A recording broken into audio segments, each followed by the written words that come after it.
yeroo takka waan baay'ee si fayyadu takka siif himuudhaa deema. Inni san maal akka ta'e walumaan haa ilaallu. Mee barreeffama asirra jiru kana waliin haa dubbisnu. Na waliin dubbisi afiiti. Inni kun haala kanaan jalqaba jechaa irratti argama. Akkasuma maqaan isaatis Hamzaa Waslii jedhama. Gaafii namoota hedduuti. Viidiyoo tana keessatti waliin furra jeetii yaada.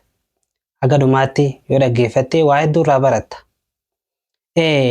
Akkuma beekamu fathaas ta'uu danda'a, kasraas ta'uu danda'a, dhammaas ta'uu danda'a.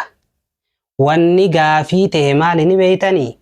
Yoomi yeroon inni kasraa ta'u, yeroon inni fathaa ta'u, yeroon inni dhammaa ta'u yeroo tamii. Akkana. Hamzaan wasliidhaa kun yeroon inni fathaa ta'u yookaan ammoo fathaa jettee yeroon isa dubbistu yoo alii taariifaatti aanee dhufe yookaan ammoo laamii macrifaadhaatti yoonii fi aanee dhufe maal goonee dubbisna? Fathaa goonee dubbisna. Fakkeenyaaf Alhamdulillahi Rabbil Aalamiin.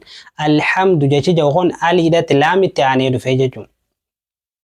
Sigalee bifuma kanaan wal fakkaatu yeroon inni kasraa ta'u yeroon inni kasraa ta'u yoo qubeen isarraa sadaffaadhaa kasraa taate yookaan ammoo fathaa taate inninis maal taha?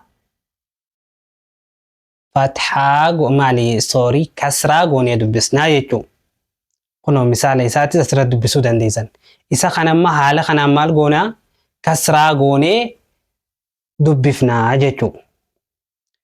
Yeroon inni immoo dhammaa tahee argamu yookaan yeroon inni dhammaa tahee dhufu yeroo qubeen isarraa sadaffaadhaa dhammaa taate inninis dhammaa tahaa jechuudha.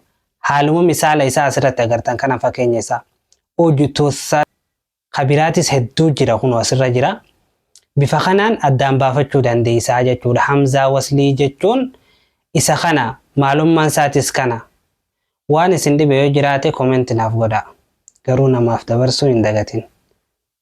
Wassalaamu alaikum warahmatullaahi wabarakaatuh. Yeroo gaarii qabaadhaa.